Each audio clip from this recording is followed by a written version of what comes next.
ਦੇਖਣ ਤੇ ਸੁਣਨ ਵਾਲੇ ਭਰਾਵਾਂ ਨੂੰ ਅਸਲਾਮ ਅਲੈਕੁਮ। ਤੁਸੀਂ ਦੇਖ ਰਹੇ ਹੋ ਸਾਡਾ YouTube ਚੈਨਲ ਸਾਲੇਪੁਰ ਗੋਟ ਫਾਰਮ। ਜਿੱਦਾਂ ਕਿ ਦੋਸਤੋ ਤੁਸੀਂ ਥੰਬਨੇਲ ਦੇਖਿਆ ਨਾ ਕਿ 19 ਸਾਲ ਲੜਕੇ ਨੇ ਸ਼ੁਰੂ ਕੀਤਾ ਆਪਣਾ ਕਾਰੋਬਾਰ।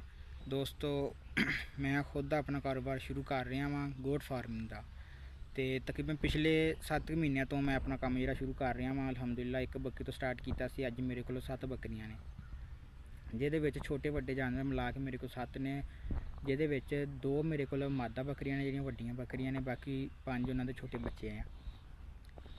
ਤੇ ਦੋਸਤੋ ਮੈਂ ਬੱਕਰੀ ਲੈ ਕੇ ਆਇਆ ਸੀ 75,000 ਰੁਪਏ ਦੀ, ਤੇ ਇੱਕ ਬੱਕਰੀ ਮੇਰੀ ਘਰ ਦੀ ਸੀ, ਤੇ ਉਹ ਕਿਸੇ ਨੂੰ ਦਿਹਾੜੇ 'ਤੇ ਦਿੱਤੀ ਹੋਈ ਸੀ। ਅੱਧ ਜਿਹੜੀ ਦੇਈਦੀ ਹੁੰਦੀ ਹੈ ਨਾ ਵੀ ਅਗਰ ਸੁਣਦੀ ਆ ਤੇ ਇੱਕ ਬੱਚਾ ਉਹਦਾ ਤੇ ਇੱਕ ਸਾਡਾ, ਤੇ ਇੱਕ ਉਹਨੂੰ ਬੱਕਰੀ ਦਿੱਤੀ ਸੀ, ਇੱਕ ਉਹ ਫਿਰ ਉਹਦੇ ਕੋਲ ਵਾਪਸ ਲੈ ਲਈ ਸੀ।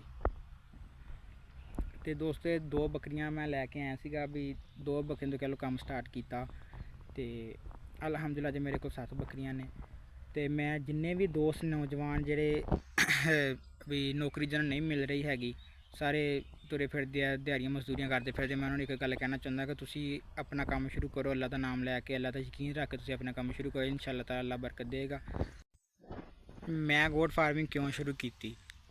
ਅਗਰ ਮੈਂ ਕੋਈ ਹੋਰ ਕੰਮ ਵੀ ਕਰ ਸਕਦਾ ਸੀ, ਮੈਂ ਗੋਟ ਫਾਰਮਿੰਗ ਵਾਲੀ ਤਰਫ ਕਿਉਂ ਆਇਆ? ਇਸ ਚੀਜ਼ ਦੇ ਵਿੱਚ ਹੁਣ ਜਵਾਬ ਮੈਂ ਦਿੰਦਾ ਵਾਂ। ਮੈਂ ਗੋਟ ਫਾਰਮਿੰਗ ਇਸ ਵਜ੍ਹਾ ਤੋਂ ਸ਼ੁਰੂ ਕੀਤੀ ਹੈ ਕਿਉਂਕਿ ਜਿਹੜੀ ਬੱਕਰੀ ਹੈ ਨਾ, ਇਹ ਨਬੀ ਪਾਕ ਦੀ ਸੁਨਨਤ ਵੀ ਬੱਕਰੀ ਨਬੀ ਪਾਕ ਨੇ ਬੱਕਰੀਆਂ ਪਾਲੀਆਂ। ਜਿੰਨੇ ਵੀ ਦੁਨੀਆ 'ਤੇ ਨਬੀ ਅੱਲਾਹ ਤਾਲਾ ਨਬੀ ਭੇਜੇ ਆ, ਉਹ ਸਭ ਨੇ ਬੱਕਰੀਆਂ ਚਰਾਈਆਂ ਵੀ, ਤਮਾਮ ਅੰਬੀਆ ਕਰਾਮ ਅਲੈਹਿ ਸਲਾਮ ਨੇ ਬੱਕਰੀਆਂ ਚਰਾਈਆਂ। ਤੇ ਇਸ ਕੰਮ ਦੇ ਵਿੱਚ ਬਰਕਤ ਆ, ਸੁਨਨਤ ਕੰਮ ਆ, ਤੇ ਕੋਈ ਇਹਦੇ ਵਿੱਚ ਸ਼ਰਮ ਨਹੀਂ ਬੰਦੇ ਨੂੰ ਮਹਿਸੂਸ ਹੋਣੀ ਚਾਹੀਦੀ ਮੈਂ ਬੱਕਰੀਆਂ ਪਾਲਦਾ ਇਹ ਉਹ। ਲੋਕ ਗੱਲਾਂ ਕਰਦੇ, ਲੋਕਾਂ ਨੂੰ ਗੱਲਾਂ ਕਰਨ ਤੋਂ ਜਿੰਨੀਆਂ ਕਰਦੇ ਆ, ਲੋਕਾਂ ਦਾ ਕੰਮ ਗੱਲਾਂ ਕਰਨਾ। ਹੁਣ ਜਿੰਨੇ ਵੀ ਲੋਕ ਆ, ਦੱਸੋ ਕਿਸ ਬੰਦੇ ਤੋਂ ਖੁਸ਼ ਨਹੀਂ ਲੋਕ? ਅੱਛਾ ਜੀ, ਹੁਣ ਆਪਾਂ ਸੋਚਦੇ ਹਾਂ ਕਿ ਲੋਕ ਪਤਾ ਨਹੀਂ ਕੀ ਕਹਿਣਗੇ, ਅਸੀਂ ਬੱਕਰੀਆਂ ਦਾ ਕੰਮ ਕਰ ਰਹੇ ਹਾਂ ਇਹ ਤੇ ਉਹ। ਲੋਕ ਕਹਿੰਦੇ ਆ ਲੋ ਬੱਕਰੀਆਂ ਚਾੜਦਾ, ਇਹ ਕਰਦਾ ਉਹ ਕਰਦਾ। ਲੋਕਾਂ ਦਾ ਕੰਮ ਆ ਗੱਲਾਂ ਕਰਨਾ, ਲੋਕਾਂ ਨੂੰ ਗੱਲਾਂ ਕਰਨ ਦਿਓ। ਹੁਣ ਜਦੋਂ ਲੋਕਾਂ ਨੇ ਤੁਹਾਡੇ ਖਿਲਾਫ ਗੱਲਾਂ ਕਰਨੀਆਂ ਸ਼ੁਰੂ ਕਰਤੀਆਂ, ਸਮਝੋ ਤੁਸੀਂ ਕਾਮਯਾਬੀ ਦੇ ਰਾਹ 'ਤੇ ਤੁਰ ਪਏ ਹੋ। ਤੁਸੀਂ ਉਹਨਾਂ ਦੀਆਂ ਗੱਲਾਂ ਦਾ ਜਿਹੜਾ ਉਹਨਾਂ ਅਸਰ ਨਹੀਂ ਕਰਨਾ ਹੈਗਾ ਵੀ ਸਾਨੂੰ ਇਹ ਕਹਿ ਰਿਹਾ ਵਾ, ਵੀ ਤੁਹਾਡੇ ਦਾ ਅਸਰ ਨਹੀਂ ਹੋਣਾ ਚਾਹੀਦਾ ਉਹਨਾਂ ਦੀਆਂ ਗੱਲਾਂ। ਸਿਰਫ ਤੁਸੀਂ ਉਹਨਾਂ ਦੀਆਂ ਗੱਲਾਂ ਦਾ ਗੁੱਸਾ ਕਰੋ। ਜੇ ਤੁਸੀਂ ਗੁੱਸਾ ਕਰੋਗੇ, ਉਹਨਾਂ ਗੱਲਾਂ ਦਾ ਗੁੱਸਾ ਕਰਕੇ ਤੁਸੀਂ ਆਪਣੇ ਕੰਮ 'ਤੇ ਧਿਆਨ ਦਿਓਗੇ ਨਾ, ਤੁਸੀਂ ਉਹਨੂੰ ਹੋਰ ਤੁਸੀਂ ਅੱਛੇ ਤਰੀਕੇ ਨਾਲ ਇਨਸ਼ਾ ਅੱਲਾਹ ਕਰੋਗੇ। ਤੇ ਇਨਸ਼ਾ ਅੱਲਾਹ ਤੁਸੀਂ ਜਿੱਦਣ ਕਾਮਯਾਬ ਹੋ ਗਏ ਨਾ, ਉਹੀ ਬੰਦੇ ਤੁਹਾਡੇ ਕੋਲ ਆ ਕੇ ਬਹਿਣ ਕੇ ਪਈ ਆ ਸੱਸਵੀਂ ਕੰਮ ਸ਼ੁਰੂ ਕਰਨਾ, ਕੋਈ ਸਾਨੂੰ ਇਹਦੇ ਬਾਰੇ ਕੁਛ ਦੱਸ। ਹੁਣ ਮੈਂ ਖੁਦ ਦਾ ਕੰਮ ਸ਼ੁਰੂ ਕੀਤਾ ਨਾ, ਆਪਣਾ ਇੱਕ ਬੱਕਰੀ ਤੋਂ ਸਟਾਰਟ ਕੀਤਾ। ਅਲਹਮਦੁਲਿਲਾ ਮੇਰੇ ਕੋਲ 7 ਆ, ਠੀਕ ਹੈ। ਤੇ ਇਨਸ਼ਾ ਅੱਲਾਹ ਤਾਲਾ ਮੈਂ ਇਹਨਾਂ ਨੂੰ ਲੈ ਕੇ ਚੱਲਾਂਗਾ। ਤੇ ਇਹ YouTube ਚੈਨਲ ਬਣਾਉਣ ਦਾ ਇਹ ਮੇਰਾ ਮਕਸਦ ਆ ਕਿ ਇਨਸ਼ਾ ਅੱਲਾਹ ਤਾਲਾ ਮੈਂ ਜਿੰਨੇ ਵੀ ਮੇਰੇ ਦੋਸਤ ਭਰਾ ਮੇਰੇ ਨਾਲ ਜੁੜੇ ਰਹਿਣਗੇ ਨਾ, ਤੇ ਉਹਨਾਂ ਨਾਲ ਜਿਹੜੀ ਮੈਂ ਆਪਣੀ ਗੋਟ ਫਾਰਮਿੰਗ ਦੀ ਜਰਨੀ ਹੈ, ਇਨਸ਼ਾ ਅੱਲਾਹ ਮੈਂ ਸਟੈਪ ਬਾਏ ਸਟੈਪ ਨਾਲ ਡੇਲੀ ਮੈਂ ਵੀਡੀਓ ਪਾਇਆ ਕਰਾਂਗਾ ਵੀ ਡੇਲੀ ਮੈਂ ਬੱਕਰੀਆਂ ਕੀ ਕਰਦਾ ਵਾਂ, ਕੀ ਪਾਉਂਦਾ ਵਾਂ, ਕੀ ਉਹਨਾਂ ਦੀ ਖੁਰਾਕ ਆ, ਕੀ ਰਹਿਣ ਸਹਿਣ ਆ, ਬੱਚਿਆਂ ਦੀ ਦੇਖਭਾਲ ਜਾਂ ਜੋ ਕੁਛ ਵੀ ਮੈਂ ਸਾਰਾ ਇਨਸ਼ਾ ਅੱਲਾਹ ਤਾਲਾ ਆਪਣੇ ਭਰਾਵਾਂ ਨਾਲ ਸ਼ੇਅਰ ਕਰਿਆ ਕਰਾਂਗਾ ਡੇਲੀ। ਤੇ ਸਾਰੇ ਵੀਰ ਭਰਾ ਚੈਨਲ ਸਬਸਕ੍ਰਾਈਬ ਕਰ ਲਓ, ਲਾਈਕ ਕਰੋ, ਸ਼ੇਅਰ ਕਰੋ। ਤੇ ਕੋਈ ਵੀ ਮੇਰੇ ਭਰਾ ਦਾ ਕੋਈ ਕਿਸੇ ਵੀ ਭਰਾ ਦਾ ਕੋਈ ਕਮੈਂਟ ਹੋਵੇ, ਤੇ ਇਨਸ਼ਾ ਅੱਲਾਹ ਤੁਸੀਂ ਸਵਾਲ ਹੋਵੇ ਨਾ, ਤੁਸੀਂ ਕਮੈਂਟਾਂ 'ਚ ਦੱਸਣਾ ਵਾ, ਤੇ ਇਨਸ਼ਾ ਅੱਲਾਹ ਤਾਲਾ ਫਿਰ ਆਪਾਂ ਉਹਦੇ 'ਤੇ ਵੀਡੀਓ ਬਣਾਵਾਂਗੇ। ਅੱਛਾ ਜੀ, ਇਨਸ਼ਾ ਅੱਲਾਹ ਤਾਲਾ ਨਾ ਤੁਹਾਨੂੰ ਚੈਨਲ 'ਤੇ ਹਰ ਤਰ੍ਹਾਂ ਦੀ ਮਾਲੂਮਾਤ ਮਿਲੇਗੀ ਬੱਕਰੀਆਂ ਦੇ ਰਿਲੇਟਿਡ। ਕਿਸੇ ਵੀ ਦੋਸਤ ਭਰਾ ਨੇ ਕੰਮ ਸ਼ੁਰੂ ਕਰਨਾ ਹੋਵੇ ਨਾ ਬੱਕਰੀਆਂ ਦਾ, ਕਮੈਂਟ ਕਰੇ ਸਾਨੂੰ, ਬਾਇਓ ਸਾਡਾ ਨੰਬਰ ਲੱਗਾ ਵਾ, ਸਾਡੇ ਨੂੰ WhatsApp 'ਤੇ ਮੈਸੇਜ ਕਰੇ। ਤੇ ਜੋ ਵੀ ਭਰਾ ਦਾ ਕਿਸੇ ਦਾ ਵੀ ਸਵਾਲ ਹੋਊਗਾ ਨਾ, ਸਾਡੇ ਨਾਲ ਰਾਬਤਾ ਕਰੇ। ਇਨਸ਼ਾ ਅੱਲਾਹ ਤਾਲਾ ਉਹਨੂੰ ਜਿਹੜੀ ਇਨਫੋਰਮੇਸ਼ਨ ਆ ਅਸੀਂ ਪੂਰੀ ਦੇਵਾਂਗੇ। ਤੇ ਜਿੰਨੇ ਵੀ ਦੋਸਤ ਭਰਾ ਦੇ ਤੁਰੇ ਫਿਰਦੇ ਆ ਨਾ, ਜਿਹਨਾਂ ਨੂੰ ਕੰਮ ਕੋਈ ਨਹੀਂ, ਨੌਕਰੀਆਂ ਕਰਦੇ, ਦੇਖੋ ਜੀ ਨੌਕਰੀ ਨਾਲ ਕੁਛ ਨਹੀਂ ਹੋਣਾ, ਇਹ ਗੱਲ ਪੱਲੇ ਬੰਨ ਲਓ। ਮੈਂ ਖੁਦ ਇਸ ਟਾਈਮ ਨੌਕਰੀ ਕਰ ਰਿਹਾ ਵਾਂ, ਕੁਛ ਨਹੀਂ ਹੁੰਦਾ ਨੌਕਰੀ ਨਾਲ, ਤੇ ਮੈਂ ਉਹ ਨੌਕਰੀ ਇਸ ਟਾਈਮ ਛੱਡ ਰਿਹਾ, ਠੀਕ ਹੈ ਨਾ। ਨੌਕਰੀ ਮੈਂ ਛੱਡ ਰਿਹਾ ਤੇ ਆਪਣੀ ਗੋਟ ਫਾਰਮਿੰਗ ਆਪਣਾ ਖੁਦ ਦਾ ਬਿਜ਼ਨਸ ਕਰ ਰਿਹਾ ਵਾਂ। ਪਿਛਲੇ 7 ਮਹੀਨੇ ਤੋਂ ਮੈਂ ਬੱਕਰੀ ਫਾਰਮਿੰਗ ਕਰ ਰਿਹਾ ਆਪਣੀ, ਠੀਕ ਆ। ਤੇ ਹੁਣ ਮੈਂ ਨੌਕਰੀ ਕਰ ਰਿਹਾ ਸੀ, ਤਕਰੀਬਨ ਮੈਂ 1 ਮਹੀਨਾ ਸਿਰਫ ਨੌਕਰੀ ਕੀਤੀ ਹੈ, ਮੈਂ ਛੱਡ ਦੇਣੀ ਉਹ। ਮੈਂ ਹੋਰ ਇਸ ਤੋਂ ਵੱਧ ਜਿਹੜੀ ਮੈਂ ਨੌਕਰੀ ਨਹੀਂ ਕਰਨੀ ਹੈ, ਕਿਉਂਕਿ ਨਾ ਮੈਂ ਨੌਕਰੀ ਵਾਲਾ ਬੰਦਾ ਜੀ, ਨਾ ਮੇਰੇ ਕੋਲ ਹੁੰਦੀ ਆ, ਸਿੱਧੀ ਤਾਂ ਸਾਫ਼ ਜੀ ਗੱਲ ਆ। ਤੇ ਤੁਸੀਂ ਵੀ ਸਾਰੇ ਜਿੰਨੇ ਵੀ ਦੋਸਤ ਭਰਾ ਨੇ ਨਾ, ਆਪਣਾ ਕੰਮ ਸ਼ੁਰੂ ਕਰੋ, ਠੀਕ ਹੈ। ਜਦੋਂ ਤੁਸੀਂ ਆਪਣਾ ਕਾਰੋਬਾਰ ਸ਼ੁਰੂ ਕਰੋਗੇ ਨਾ, ਤੇ ਤੁਹਾਨੂੰ ਫਿਰ ਪਤਾ ਲੱਗੇਗਾ ਕਿ ਨੌਕਰੀ ਦਾ ਕਾਰੋਬਾਰ 'ਚ ਕੀ ਫ਼ਰਕ ਆ। ਤੇ ਬਾਕੀ ਜਿੰਨੇ ਵੀ ਦੋਸਤ ਭਰਾ ਨੇ ਚੈਨਲ ਸਬਸਕ੍ਰਾਈਬ ਕਰੋ, ਲਾਈਕ ਕਰੋ, ਸ਼ੇਅਰ ਕਰੋ। ਤੇ ਅੱਛਾ ਜੀ, ਹੁਣ ਤੁਹਾਨੂੰ ਦਿਖਾਉਂਦੇ ਹਾਂ ਕਿ ਅਸੀਂ ਬੱਕਰੀਆਂ ਵਾਸਤੇ ਵੀ ਚਾਰਾ ਕਿਹੜਾ ਬੀਜਿਆ ਹੋਇਆ ਇਸ ਟਾਈਮ।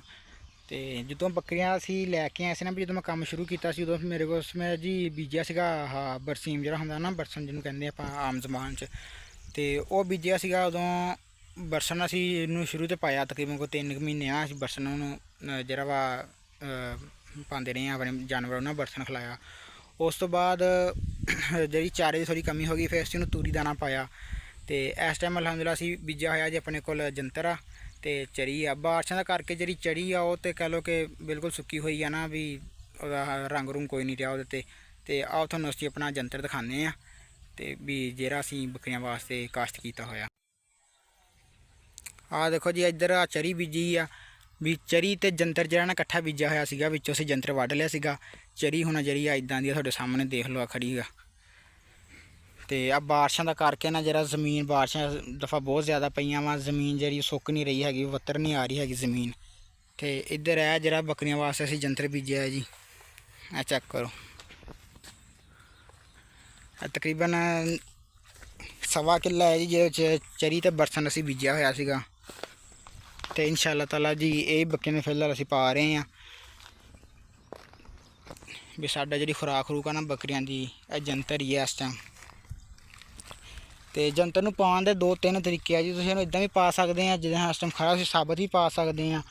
ਹੁਣ ਜਦੋਂ ਥੱਲੋਂ ਨਾਰ ਮੋਟੀ ਹੋ ਜਾਂਦੀ ਹੈ ਨਾ, ਇਹ ਨਾਰ ਮੋਟੀ ਹੋ ਜਾਂਦੀ ਆ, ਇਹ ਫਿਰ ਕੁੱਤਰ ਕੇ ਬੱਕਰੀ ਨਹੀਂ ਖਾਂਦੀ ਹੈਗੀ। ਜਦੋਂ ਇਦਾਂ ਦਾ ਹੋਵੇ ਨਾ ਬਰੀਕ ਬਰੀਕ ਜੰਤਰ, ਇਸ ਤਰ੍ਹਾਂ ਦਾ ਬਰੀਕ ਹੋਵੇ, ਤੁਸੀਂ ਉਹਨੂੰ ਨਾ ਕੁੱਤਰ ਕੇ ਪਾਇਆ ਕਰੋ।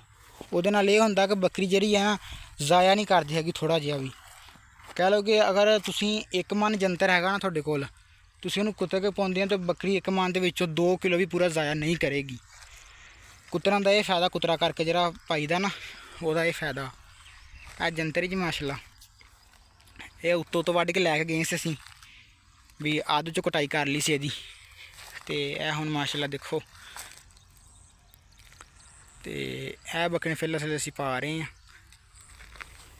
ਤੇ ਉਸ ਤੋਂ ਬਾਅਦ ਦਾ ਜਿਹੜਾ ਅਸੀਂ ਚਾਰਾ ਸੀ ਜਿੱਦਾਂ ਇੱਦਾਂ ਪਾਵਾਂਗੇ ਨਾ, ਜੋ ਤਰੀਕਾਕਾਰ ਅਸੀਂ ਅਪਣਾਵਾਂਗੇ ਇਨਸ਼ਾ ਅੱਲਾਹ ਤਾਲਾ ਤੁਹਾਨੂੰ ਦੱਸ ਜਾਵਾਂਗੇ ਨਾਲ ਨਾਲ। ਤੇ ਸਾਰੇ ਵੀਰ ਭਰਾ ਚੈਨਲ ਸਬਸਕ੍ਰਾਈਬ ਕਰੋ ਤਾਂ ਕਿ ਹਰ ਨਈ ਆਉਣ ਵਾਲੀ ਵੀਡੀਓ ਨਾ ਜਿਹੜੀ ਤੁਹਾਡੇ ਤੱਕ ਆਸਾਨੀ ਨਾਲ ਪਹੁੰਚ ਜਾਏ। ਆ ਚੈੱਕ ਕਰੋ, ਜੰਤਰ ਆ ਉੱਪਰ ਚਰੀ ਬੀਜੀ ਹੋਈ ਹੈ, ਤਕਰੀਬਨ 1.25 ਕਿੱਲਾ ਜੀ ਪੂਰਾ, ਜਿਹਦੇ ਵਿੱਚ ਜੰਤਰ ਤੇ ਚਰੀ ਜਿਹੜੀ ਇਹਨਾਂ ਦੋਵੇਂ ਬੀਜੀਆਂ ਹੋਈਆਂ ਸੀ। ਤੇ ਇਨਸ਼ਾ ਅੱਲਾਹ ਤਾਲਾ ਹੁਣ ਲੂਸਨ ਦਾ ਜਿਹੜਾ ਸੀਜ਼ਨ ਆਉਣ ਵਾਲਾ ਵਾ, ਤੇ ਇੱਥੇ ਹੁਣ ਅਸੀਂ ਲੂਸਨ ਕਾਸ਼ਤ ਕਰਨਾ ਇਨਸ਼ਾ ਅੱਲਾਹ ਤਾਲਾ।